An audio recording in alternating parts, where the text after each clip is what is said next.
नमस्कार दोस्तों। आज हम सुनेंगे मालती जोशी जी की कहानी परिणय। लौटते हुए मेरी आंखों में सीमा का कमनीय सौंदर्य तैरता रहा।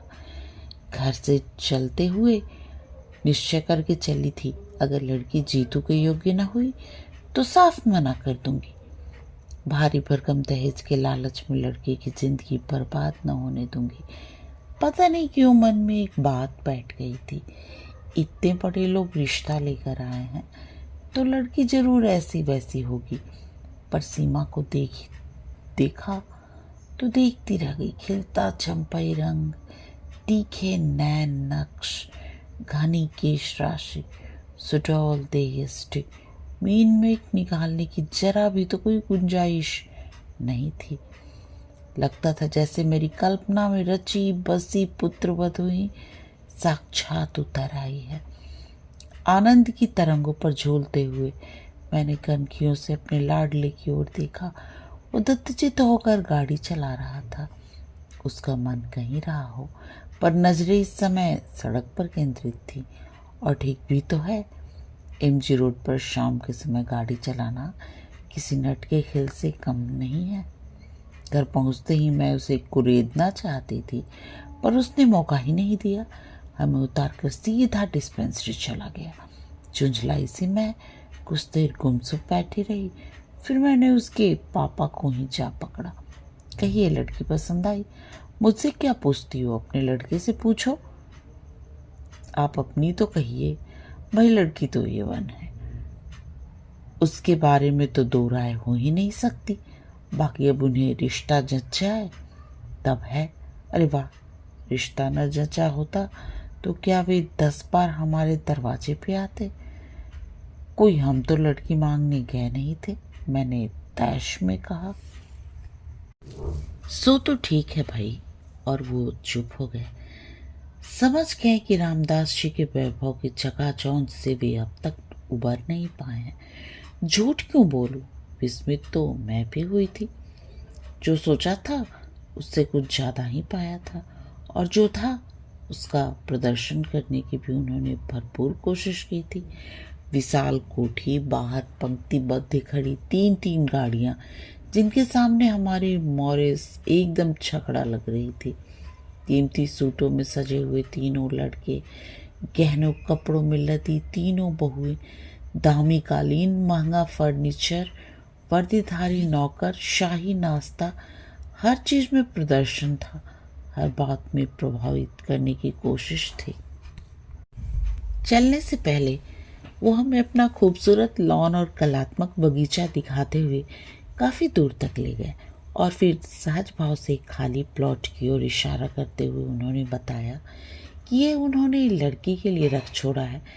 लड़कों को उन्होंने शहर के साभ्रांत इलाकों में एक एक बंगला बनवा दिया है, क्योंकि वे जानते हैं देर सवेर सबको अलग होना ही है। लेकिन लड़की को वे अपनी आंखों के सामने ही रखना चाहते हैं, इसलिए प्लॉट यहीं ले लिया है। उन्होंने बहुत ही सहज भाव से यह सब दिखाया था, पर उनका उद्देश्य छिपा न रहा। उनकी संपन्नता पर, ऐश्वर्य पर विस्मय विमुक्त होते हुए भी मेरे भीतर बैठी अभिमानिनी माँ मुझे बार बार जतला रही थी। देख, तेरे बेटे के लिए कितने बड़े घर का रिश्ता आया है।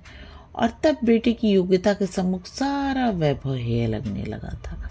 एक बात सोच लो, जीतू के पापा कह रहे थे ये शादी हो गई तो जीतू अपने पास नहीं रह पाएगा, वहीं बंगला बनाकर रहना पड़ेगा। कोई जरूरी है? मैंने तुनक कर कहा। क्या उसके घर द्वार नहीं है जो ससुराल में बसने जाएगा? और मेरे भी क्या 10-5 लड़के हैं जो उसे भेज दूंगी, फिर वो प्लॉट पड़ा रहेगा। मैंने लापरवाही से कहा, न होगा तो एक नर्सिंग होम डाल लेंगे। नर्सिंग होम कम है इंदौर में, बच्चों के लिए तो कोई नहीं है, अपन तो बच्चों का ही बनवा लेंगे। और बातों ही बातों में मैंने एक 3 मंजिले नर्सिंग होम की रूपरेखा बना डाली। नीचे आउटडोर और ऑपरेशन थिएटर, बीच वाले मंजिल पर जनरल वार्ड, और सबसे ऊपर स्पेशल कमरे। सामने खुली सी बालकनी। पूरा नक्शा मेरे मन में तैयार था। इंजीनियर होती तो कागज पर उतार कर ही दम लेती। स्थापित नर्सिंग होम के लिए कोई अच्छा सा नाम सोच ही रही थी कि गाड़ी का परिचित हॉर्न सुनाई दिया।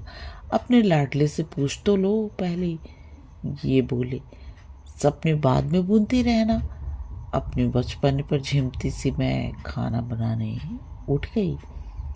खाने के समय मैं बराबर उसके चेहरे की टोह लेती रही, पर उसने जरा भी हवा न लगने दी। आखिरकार मुझसे न रहा गया। इनके उठते ही मैंने पूछ लिया, क्यों रे, लड़की कैसी लगी? बिना देखे मैं कैसे बता सकता हूँ? क्या मतलब? फिर सारी शाम तू करता क्या रहा? उनकी मेहमान नवाजी का लुत्फ उठाता रहा, उनकी लंबी चौड़ी बातों से बोर होता रहा। मामा, सारी चमक दमक देखकर यही लगता है बेकार एमडी किया। बस पापा एक एजेंसी ले देते। तो बकवास बंद कर, पहले लड़की के बारे में बता। मामा, कहा तो मैंने उसे ठीक से देखा ही नहीं। अव्वल तो इतनी देर बाद कमरे में नमूदार हुई और 90 डिग्री का कोण बनाकर बैठ गई। ना तो कोई उसे देख सकता और ना ही एक शब्द मुंह से निकला। मेरे ख्याल में वो या तो भैंगी है या गूंगी है। चुप भी कर, जब देखो उल्टी सीधी बातें करेगा। लड़कियां क्या ऊंट की तरह मुंह उठाए सामने आती हैं? तो फिर देखने के लिए बुलाने का तात्पर्य क्या है? उसने जिद की। ये हिंदुस्तान है बेटे, इन्होंने एकाएक भीतर आते हुए कहा। शायद इतनी देर तक कान लगाए हमारी नोकझोंक सुन रहे थे। बोले, ये हिंदुस्तान है बेटे, भले घरों की लड़कियां यहाँ ऐसा ही व्यवहार करती हैं। मैं भी हिंदुस्तानी हूँ पापा। 2 साल अमेरिका में रहने से कोई अमेरिकन नहीं हो जाता। पर बात तो ऐसी कर रहा है जैसे वहीं पर पैदा हुआ हो। इनका स्वर कुछ सख्त हो आया था। जीतू ने प्रत्युत्तर नहीं दिया, चुपचाप हाथ धोने चला गया और हाथ धोकर सीधा अपने कमरे में। शायद इस विषय पर वो अधिक बहस बढ़ाने का इच्छुक नहीं था। देखने दिखाने की प्रथा से वह हमेशा से चिढ़ा हुआ था। जया की शादी के समय भी उसने 2-4 बार हमारा विरोध किया था, पर वधू पक्ष की दुहाई देकर हमने उसका मुंह बंद कर दिया था। पर अपने लिए तो वो इस तरह के नाटक करने से बिल्कुल साफ मना कर रहा था। कहता, मामा, जिस दिन कोई लड़की मुझे भा जाएगी मैं तुम्हारे सामने लाकर खड़ा कर दूंगा, तुम चिंता मत करो। पर उसके बाद ही तो हम लोगों के लिए सबसे बड़ी चिंता का कारण थी। आजकल की लड़कियों का ठिकाना थोड़े ही है। हर क्षेत्र में तो उनकी घुसपैठ है। पता नहीं कौन कब टकरा जाए। डॉक्टर के लिए तो यह खतरा बहुत ज़्यादा ही है, जिसमें जीतू जैसा सुदर्शन व्यक्तित्व तो हर कहीं प्रशंसक बटोर लेता है। इसलिए हम लोग बहुत व्यग्र थे। जीतू के डॉक्टर होते ही रिश्ते आने शुरू हो गए थे। पर अमेरिका से लौटने के बाद तो जैसे बाढ़ सी आ गई थी, क्योंकि जीतू डॉक्टर था, इकलौता था, फॉरेन रिटर्न था। गली में सही पर अपना 2 मंजिला मकान था। पुराना सही पर घर में एक गाड़ी थी। पिता की अच्छी खासी प्रैक्टिस थी। बिरादरी में ऐसे सर्वगुण संपन्न लड़के ही कितने थे। खाता पीता घर और डॉक्टरी पासवर। लोगों के मुंह में पानी ना आता तो आश्चर्य था। तभी तो रामदास जी जैसे प्रमुख व्यवसायी ने हमारे दरवाजे पर दस्तक दी थी। बड़ी मुश्किल से जीतू साथ जाने के लिए राजी हुआ था। कह रहा था, पहले तुम देख आओ। पर लड़की वाले को बार बार परेशान करना हमें अच्छा नहीं लगा। जया के वक्त के कुछ कड़वे मीठे अनुभव मन में भी ताज़ा ही थे, इसलिए हम सब साथ ही वहाँ पहुँचे। रामदास जी ने इतनी आवभगत की, उनके परिवार में इतना प्रेम टपकाया कि बार बार यही डर बना रहा कि लड़की अगर अच्छी न हुई तो उसे उन लोगों को किस तरह जवाब देंगे। वो बहुत देर बाद बाहर आई। उस समय हम लोग कॉफ़ी पी रहे थे। अपनी दोनों भाभियों के बीच चलते हुए कमरे में आई थी और एक अस्पष्ट सी नमस्ते के साथ सिर झुकाकर बैठ गई थी। उसकी विनम्रता पर मैं मुग्ध हो गई थी। लड़की ने अंग्रेजी में एमए किया था और इतनी सुशील। इतने लोगों के बीच उसका यह सहमा सिमटा रूप एकदम स्वाभाविक लग रहा था। तब ये बात मन में उठी ही नहीं कि इस तरह जीतू तो उसे बिल्कुल नहीं देख पाया होगा। वो भी तो बड़ी शालीन सी मुद्रा में बैठा हुआ था। सोच समझकर आखिर एक उपाय मैंने ढूंढ ही लिया। जया की सालगिरह के बहाने बहन भाइयों को एक दिन चाय पर आमंत्रित कर लिया। जया थी अपने ससुराल में, इसलिए उपहार आदि लेकर मुझे चिंतित होने की जरूरत नहीं थी। 2 दिन तक मैं घर की सफाई में जुटी रही। फर्श धो पोंछ कर चमकाया गया, नई चादर बिछाई गई, सोफे के कुशन्स बदले गए, पर्दे धुलवाए गए और तो और ड्राइंग रूम के दरवाजे तक नए सिरे से पेंट कर डाले। नया से एक कालीन लेकर वहां डाल दिया। फिर भी जैसे मन में तृप्ति नहीं हो रही थी। हर कोण से मैं वहां की सजावट देखती रही। हर बार कुछ न कुछ सुधार कर देती। ये लोग बीच में टोक न देते तो शायद मेरा एक क्रम मेहमानों के आने तक चलता रहता। दोनों बाप बेटे हाथ बांध कर बैठे हुए थे और मेरी परेशानी का मजा ले रहे थे। जब 2-3 बार पीसेज और कैलेंडर्स बदल चुकी तो उन्होंने कहा, मेरा ख्याल है एक बार डिस्टेम्पर हो जाता तो ठीक रहता। 5 बजने में अभी तो बहुत टाइम है। क्यों? इतना गुस्सा आया मुझे। एक तो खुद करेंगे नहीं और मेरा फूला हुआ चेहरा देखकर भी जूते मेरे मूड को भाप कर बोला, मम्मा क्यों बेकार में परेशान हो रही हो? लाख कोशिश करे, ये कोठी तो बनने से रहा। उसे मत रोक जीतू, अपनी होने वाली बहू को इम्प्रेस करने की योजना है उसकी। And you know first impression is the last impression. कोठी ने सही आउट हाउस तो लगेगा। अरे आउट हाउस भी लग जाए तो गनीमत समझे, मैंने तो न कर कहा। जाने किस दरिद्र जगह में डाल दिया है सारा पैसा। कितना भी करो रौनक ही नहीं आती। गुस्से में ही सही मैं अपने मन की बात कह गई थी। इतना लंबा चौड़ा मकान बनवा तो लिया, पर गली की वजह से उसकी सारी शान पर पानी सा फिर जाता था। रामदास जी के आउट हाउस से सचमुच इससे अच्छा शो देते थे। उस दिन प्लॉट दिखाने ले गए थे, तब उन्होंने दिखाई थी छोटे छोटे घरों की वो लंबी कतार। उनकी संस्था के कर्मचारी उनमें रहते थे। खुली जगह में हरियाली के समुद्र के बीच भी छोटे छोटे द्वीपों की तरह लग रहे थे। जी तो ठीक ही कहता है, बेकार मेहनत करने से क्या फायदा। उस वैभव से तो होड़ लेना भी असंभव है। ठीक 5 बजे वे लोग आए। छोटी वाली दोनों भाभियां, छोटा भाई और वो। मुझे अच्छा लगा। बहुत भीड़ होती तो वही उस दिन वाला किस्सा हो जाता। लगा कि लोग समझदार हैं। सीमा उस दिन की तरह गहनों से लदी नहीं थी। मेकअप भी बहुत हल्का था, इसलिए उसका सौंदर्य आज आंखों में चकाचौंध नहीं भर रहा था, बल्कि ठंडक दे रहा था। नींबू कलर की हल्की जड़ी के काम वाली शिफॉन उसके रंग के साथ एकाकार हो रही थी और देखने वाले की आंखों को बांध लेती थी। मेरी नौकरानी ने तो वही निर्णय सुना दिया, लड़की बहुत सुंदर है। वे सभी लगभग समवयस्क ही थे। उन्होंने ड्राइंग रूम में छोड़कर मैं रसोई में चली आई और देर तक नाश्ता लगाती रही। नाश्ते की तैयारी में तो मैंने कल से शुरू कर दी थी और अपना सारा पाक कौशल दांव पर लगा दिया था। उन लोगों ने हर वस्तु के साथ न्याय किया और प्रशंसा के पुल बांध दिए। छोटी बहू ने 2-1 चीजों की विधि भी पूछी। अच्छा लगा।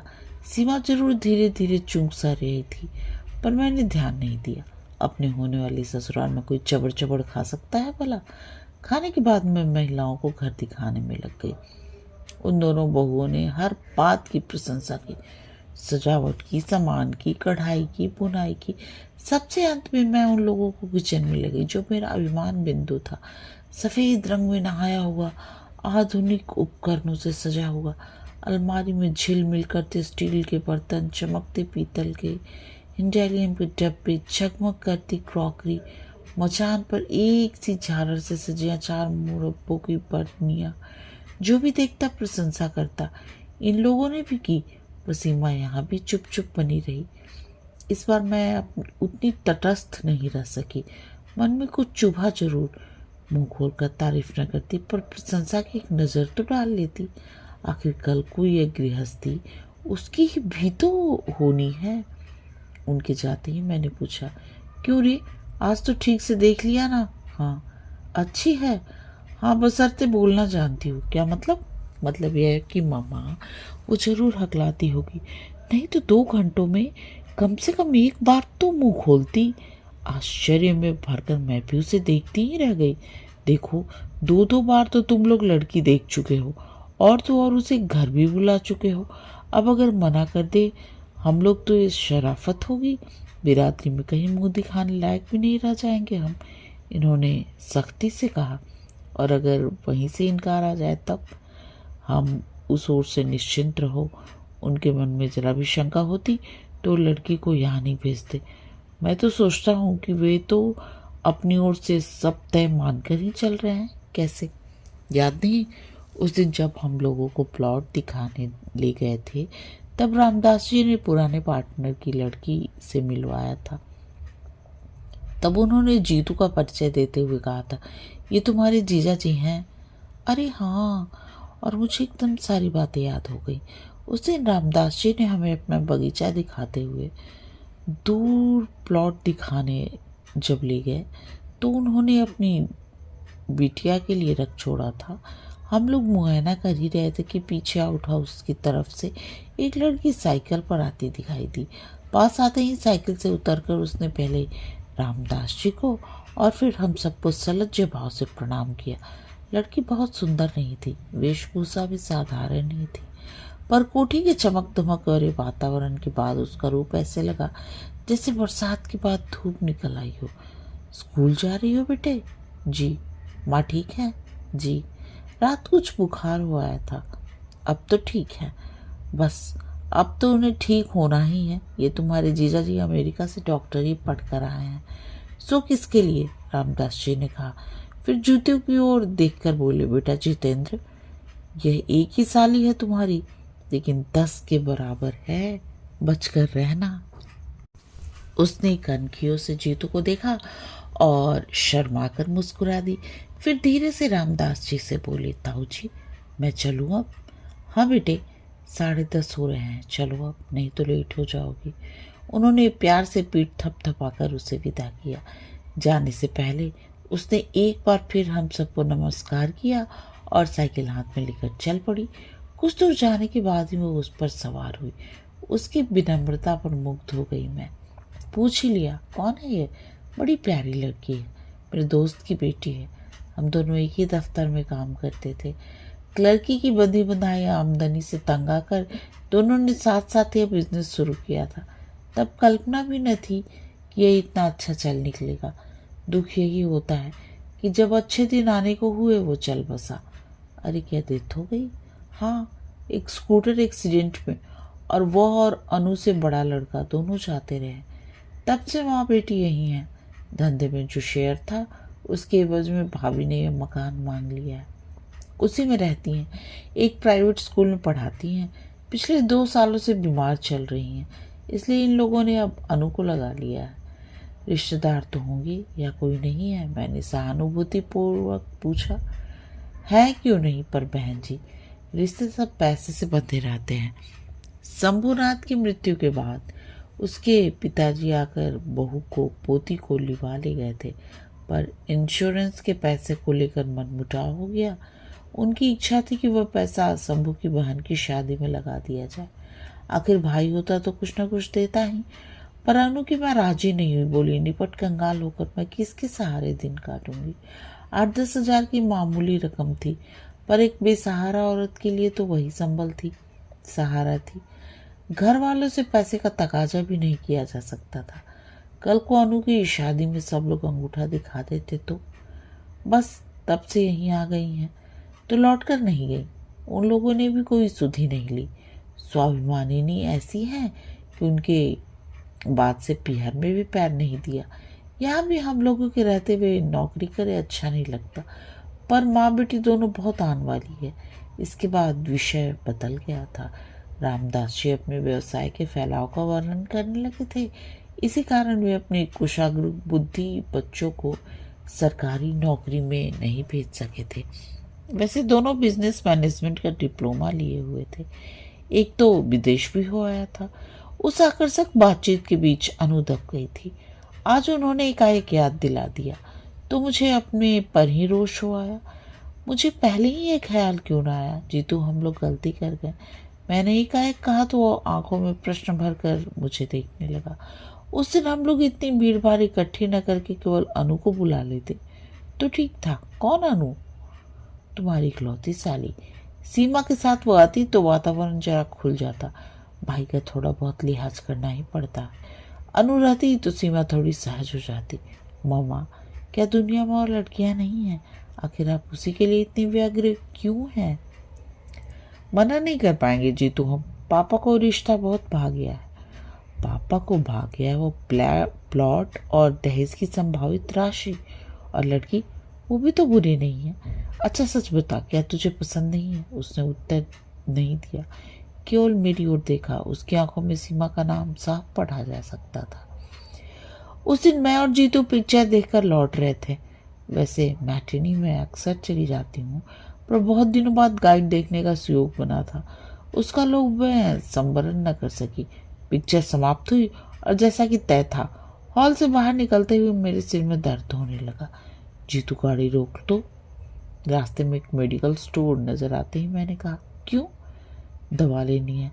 घर में दो दो डॉक्टर हैं, पर तुम्हें केमिस्ट के यहाँ गए बिना चैन नहीं आता। उसने गाड़ी रोकते हुए कहा, घर में डॉक्टर है इसलिए तो मुसीबत है। कोई अपने मन की दवा ले ही नहीं सकता। इससे रिएक्शन होता है, इससे हार्ट पर प्रेशर बढ़ता है, और भी न जाने क्या क्या। भुनभुनाती हुई मैं उतर पड़ी। वो भी पीछे पीछे चलाया। शायद देखना चाहता था मैं कौन सी गोलियां ले रही हूँ। हम लोग स्टोर में घुसे ही थे, क्या हो जाए। जीजाजी नमस्ते। चौंक कर देखा, बड़े बड़े नीले फूलों वाले गुलाबी सलवार सूट पहने एक प्यारी सी शौक सी लड़की जीतू से नमस्ते कर रही है। आप? मैंने ठीक से पहचाना नहीं। जीतू ने हकलाते हुए कहा, अरे इतनी जल्दी भूल गए श्रीमान जी, मैं अनु हूँ। ओह, एकदम जैसे जीतू को सब कुछ याद आ गया। अपनी इकलौती साली को इतनी जल्दी भूल गए? फिर मेडिकल की पढ़ाई आपने कैसे पूरी की होगी? हमने तो सुना है आप बड़े स्कॉलर हैं। मेडिकल कॉलेज में फैंसी ड्रेस थोड़ी ही सिखाया जाता है। उस दिन तो आप सफ़ेद सी साड़ी वाड़ी पहनकर बड़ी सोवर सी लग रही थी। उस दिन स्कूल जा रही थी ना, वहाँ तो भाई सोवर बनकर ही जाना पड़ता है। तो पढ़ाती भी हैं। हे भगवान, इस देश का क्या होने वाला है। जीतू भी अब मूड में आ गया था। देश की चिंता मत कीजिए जीजा जी, जो बच्चे आपके हाथ से बच जाएंगे वे मेरे ही स्कूल में आएंगे। मैं काउंटर पर खड़ी खड़ी उन दोनों की नोकझोंक का मजा ले रही थी। जब बिल चुकाकर लौटने लगी तब उन्होंने मुझे देखा। नमस्ते आंटी, उसने विनम्रता से सिर झुकाकर कहा और पास आकर खड़ी हो गई। कैसी हो बेटे? माँ कैसी है? मैंने औपचारिकता पूर्वक पूछा। माँ का तो आंटी चलता ही रहता है, उन्हीं की दवाइयाँ लेने तो आई हूँ। उसने कंधे पर लटका बैग खोलकर दिखाते हुए कहा, चलो तुम्हें घर छोड़ दें। मैंने दुकान से बाहर निकलते हुए कहा, ना आंटी, मेरे पास तो अपना लौहरत है। पर यह बताइए, आप लोग घर कब आ रहे हैं? उस दिन ताऊ जी कह रहे थे जीजा जी एक दिन माँ को देखने जरूर जाएंगे। मैंने जीतू की ओर देखा। वो कुछ देर तक सोचा रहा, फिर बोला, अनु जी, आपके घर हम आएंगे, पर एक शर्त है। फरमाइए। कुछ देर पेशोपेश में चुप रहा, फिर बोला, मम्मा तुम चलकर बैठो, मैं अभी 1 मिनट में आया। बच्चे इस तरह लिहाज करते हैं तो अच्छा लगता है। वैसे शर्त क्या मुझसे छिपी हुई थी? सीमा को भी उसने अनु के यहाँ बुलवाया होगा, और क्या। 5-6 दिन बाद एक दोपहर का खाना खाते हुए उसने पूछा, मम्मा शाम का कोई कार्यक्रम तो नहीं है? नहीं। क्यों? अनु के यहाँ चलना है। मैं चलकर क्या करूँगी? यूं ही तुम लोगों को असुविधा होगी। हम लोगों से मतलब ये कि सीमा भी आएगी ना वहाँ? नहीं, उसके साथ सुबह इंदौर कॉफ़ी हाउस में डोसा खा चुका हूँ, यही तय हुआ था। उसने रूखे रूखे अंदाज में कहा था। मैंने गौर से देखा, उसका चेहरा भी बुझा बुझा सा था। शाम को कुछ यूं ही मूड में हम लोग रवाना हुए। अपनी कार हम लोगों ने जानबूझकर छोड़ दी थी। हमने स्कूटर ले लिया था जो बाहर बाहर चलता हुआ ठीक उसके घर के सामने जाकर रुका था। वो प्रतीक्षा में द्वार पर खड़ी थी। हमें देखते ही उसकी आंखें प्रसन्नता से झाँक उठी। पहले कमरे में ही अनु की माँ का बिस्तर लगा हुआ था। उम्र पता नहीं क्या रही होगी, पर जीवन संघर्षों और बीमारियों ने उस औरत को बुरी तरह थका दिया था। कुछ औपचारिक चर्चाओं के बाद जीतू बोला, मामा आप लोग थोड़ी देर गपशप करो, तब तक मैं इन्हें देख लेता हूँ। अनु मुझे भीतर लिवा ले गई। 2 ही तो कमरे थे, बीच में आंगन और उस ओर किचन। उसने बताया कि बाहर के कमरे में रहने से माँ को अकेलापन नहीं सताता। दरवाजा भी पलंग पर बैठे बैठे खोल लेती है। सुबह शाम कोठी से कोई नौकरानी आकर चौका बर्तन सफाई कर जाती है, पर बाकी समय तो उन्हें अकेले ही रहना पड़ता है। आंगन में उसने कई गमले लगा रखे थे। मैं मूरे पर बैठे बैठे उन खूबसूरत फूलों को देखती रही और कुछ ही क्षणों में जीतू आ गया। हाथ धुलवाएंगी? जीतू ने कहा। वहीं जामुन के थाले में अनु हाथ धुलवाने लगी। कैसी है माँ? अनु ने अधीरता से पूछा। वो चुपचाप हाथ धोता रहा, बेमतलब देर लगाता रहा। माँ ठीक तो हो जाएंगे ना? उसने दोबारा पूछा। इस बार उसकी आवाज़ कांप रही थी। अनु जी, हमने तो अपना वादा पूरा कर दिया, पर आपकी बात तो अधूरी रह गई। तो इसका हम क्या करें? शर्त तो सिर्फ दीदी को ले आने भर की थी। अब वो भूत बनी बैठी रही तो हम क्या करें? हाँ, आप कर ही क्या सकती हैं? एक कप चाय तो पिला सकती है ना? Oh sure. एकाएक उसका चेहरा खिल उठा। आप माँ के बारे में पूछते हुए 2 आंसू बरबस गालों पर लुढ़क आए थे। ये अब धूप में ओशकन की तरह चमकने लगे थे। आप थोड़ी देर माँ के पास बैठिए। आंटी, मैं चाय लेकर अभी आई। हम दोनों फिर से बाहर जाकर बैठ गए। थोड़ी देर तक गुमसुम बैठने के बाद जीतू ने कहा, चाची जी, यहाँ आसपास आपके कोई रिश्तेदार नहीं है? है क्यों नहीं बेटा, पर अपना कहलाने लायक कोई नहीं है। 4 चाचा हैं अनु के, पर पिछले 10 साल से किसी ने एक बार भी इधर का रुख नहीं किया है। अनु के मामा तो होंगे, एक हैं, और उनका अपना भी परिवार इतना बड़ा है। फिर परिस्थिति भी साधारण है। उन पर बोझ बनने की अपेक्षा अपनी ही कमाई खाना अच्छा लगा। पर अब तो ईश्वर ने आन निभा दी थी। अब 2 साल से लड़की खट रही है। पर तुम क्यों पूछ रहे हो बेटा? कुछ नहीं, ऐसे ही आप बीमार चल रही हैं। अनु नौकरी करती है, कोई जिम्मेदार आदमी पास रहे तो ठीक रहता है। मुझे मालूम है बेटे, दिन पर दिन मैं छिसती जा रही हूँ। जिंदगी से मुझे कोई मोह भी नहीं है, पर मुझे इतना जिला लो कि अनु को अपने हाथों से विदा कर सकूं। कहते हुए माँ का स्वर कातर हो आया था। आप तो पता नहीं क्या क्या सोच बैठी। उसके पूछने का यह मतलब नहीं था। मैंने ढांढस बंधाते हुए कहा, अभी तो आपको जीना है, अनु के बच्चे खिलाने हैं। शादी तो हो जाए पहले। शादी की क्यों चिंता करती हैं आप? लड़की तो हीरा है, मैंने कहा। उससे क्या होता है बहन जी, कोली लड़की कौन ब्याहता है आजकल। सच है, भगवान लड़की दे तो तिजोरी भर धन भी दे, नहीं तो व्यर्थ है सब। उन्होंने श्वास लेकर कहा। उसी समय हाथ में ट्रे लेकर उन्होंने प्रवेश किया। माँ ने अपनी रामायण शुरू कर दी ना? उसने नाश्ता लगाते हुए कहा। इसलिए तो सब यहाँ आने से घबराते हैं। आंटी बेचारी पहली बार आई है, उन्हें भी बोर कर दिया तुमने। माँ बेचारी खिसियाकर चुप हो गई। उसका मन रखने के लिए मुझे कुछ कहना चाहिए था, पर उस समय कुछ सूझ ही नहीं पड़ा। उधर चाय नाश्ते का दौर शुरू हो गया था।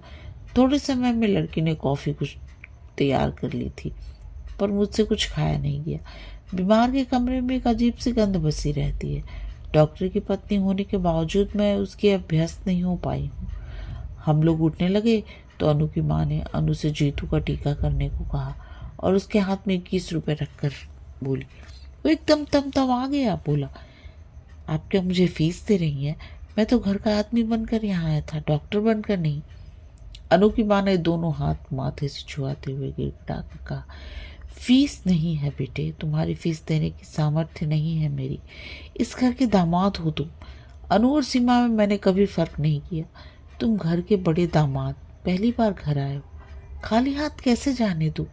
चाहिए तो था हम बहन जी का भी कुछ स्वागत सत्कार करें, पर उतना सामर्थ्य ही कहाँ है। बस हाथ भर जोड़ लेते हैं। इतना कहते हुए ही वे लो बेटा। मैंने जीतू की जेब में जबरदस्ती में नोट ठूंसते हुए कहा। मैंने देखा अनु की माँ की आंखें तरल हो आई हैं। जीतू ने कोई प्रतिवाद नहीं किया। वो गुमसुम हो आया था। सड़क पर हमें छोड़ने आई अनु ने भी इसे लक्ष्य किया। बोली, जीजा जी प्लीज़ माँ की बातों का बुरा ना मानिएगा। कभी कभी वो बेहद भावुक हो जाती हैं। उनकी तबीयत को देखकर हर बात मान लेती हूँ। आप भी मान लीजिए प्लीज़। नहीं अनु, मैंने किसी भी बात का बुरा नहीं माना, जीतू ने उसे आश्वस्त करते हुए कहा। माँ लोगों की बातों का पूरा कोई मानता है भला? कहानी का शेष भाग अगले दिन। कहानी यहाँ तक सुनने के लिए और अपना कीमती समय देने के लिए आप सबका बहुत बहुत धन्यवाद।